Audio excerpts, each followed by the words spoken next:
એલઆરડીની ભરતી માટે ગાંધી ચિંધ્યા માર્ગે આંદોલન ચલાવી રહેલા યુવાનોને છેલ્લા 5 દિવસથી સાબરમતી જેલમાં મુકાયા હોય, જેઓને તાત્કાલિક જેલમાંથી છોડવામાં આવે તેવી માંગ સાથે કલેક્ટર થકી મુખ્યમંત્રીશ્રીને આવેદનપત્ર આપી રજૂઆત કરાઈ છે। ગુજરાતમાં એલઆરડીના વિદ્યાર્થીઓ છેલ્લા 25 દિવસથી ગાંધીનગરની જુદી જુદી જગ્યાઓ પર ગાંધી ચિંધ્યા માર્ગે આંદોલન ચલાવી રહ્યા છે અને પોતાની માંગણીઓ સરકાર સુધી પહોંચાડવાનો પ્રયાસ કરી રહ્યા છે, ત્યારે સરકાર ત્યાં તરફથી હજુ સુધી કોઈ પ્રતિક્રિયા આપી નથી, જેથી વિદ્યાર્થીઓ ઉપવાસ આંદોલન કરી રહ્યા છે। જેમાંથી 10 વિદ્યાર્થીઓને છેલ્લા 5 દિવસથી ભૂખ્યા તરસ્યા સાબરમતી જેલમાં મોકલી અપાયા છે। તેઓ પર 12 જેટલા કેસો પોલીસ દ્વારા લગાવવામાં આવ્યા છે।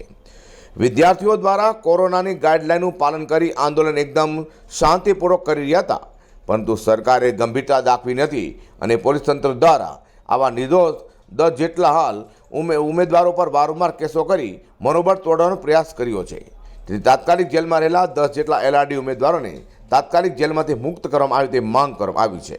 નામ ચિંતન સંઘાણી છે, બેરોજગાર વિદ્યાર્થી નેતા છું। છેલ્લા 25 દિવસથી ગાંધીનગરની અંદર એલઆરડી આંદોલન સંપૂર્ણ ગાંધી ચિંધ્યા માર્ગે ચાલી રહ્યું છે, ત્યારે સરકારે અમારી સાથે હંમેશા કડક વલણ દર્શાવી અને અમારી અટકાયતો કરી અને જેલના સળિયા પાછળ નાખવાની કોશિશ કરી છે। ત્યારે કલેક્ટરશ્રીને એ જ રજૂઆત કરવા આવ્યા છે। છેલ્લા 5 દિવસથી અમારા જે 19 ભાઈઓ નિર્દોષ વિદ્યાર્થીઓ છે એને સાબરમતી જેલની અંદર બંધ કરી દેવામાં આવ્યા છે, જેમાં 10 વિદ્યાર્થીઓ પોતે ઉપવાસ આંદોલન જેલની અંદર પણ કરી રહ્યા છે। તો એવા વિદ્યાર્થીઓ, જે નિર્દોષ વિદ્યાર્થીઓ છે, એની ઉપર ખોટા ગુના દાખલ કરી અને અંદર નાખવામાં આવે છે અને વહેલી તકે છોડવામાં આવે અને ફરીથી અમને આંદોલનની પરમિશન આપી, જે અમારો કાયદાકીય રીતે બંધારણીય અધિકાર છે, એ અધિકાર અમને આપી અને અમને આંદોલન કરવા દેવામાં આવે અને કોઈ પણ રીતે ખોટા ગુના દાખલ કરવા દેવામાં ન આવે। અને જો અમે ખોટા હોય તો અમને આતંકવાદી જાહેર કરે સરકાર, એવી પણ અમે માંગણી કરીએ છીએ, કારણ કે અમને ખબર છે કે બંધારણના પ્રમાણે જે અમારો નોકરીનો હક હોય એ જ અમે માગી રહ્યા છીએ। અમે કોઈ બીજાનો કોઈનો હક નથી માગી રહ્યા કે બીજાના કોઈને નોકરી નથી માગી રહ્યા। અમે જે પરીક્ષા આપી છે,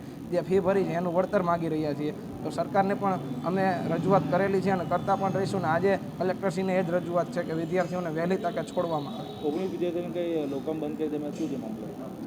19 વિદ્યાર્થીઓ જે બંધ છે એમની ઉપર 188, 269, 270 જેવી કલમો દાખલ કરી દેવામાં આવી છે, જે કોરોનાની સામાન્ય કલમો છે। જોવા જઈએ તો જ્યારે વિરોધ પક્ષ કે સત્તા પક્ષ જ્યારે કોઈ પણ સભા કે એની રેલીઓ કાઢે છે, ત્યારે કોઈ પણ રીતે ગુના દાખલ કરવામાં નથી આવતા, પરંતુ અમે જ્યારે કોરોનાની સંપૂર્ણ ગાઈડલાઇનનું પાલન કરીને બેઠા હોઈએ ગાંધીનગરમાં, ત્યારે અમારી આતંકવાદીની જેમ ઢસડીને અટકાયત કરી અને ગુના દાખલ કરી દેવામાં આવે છે।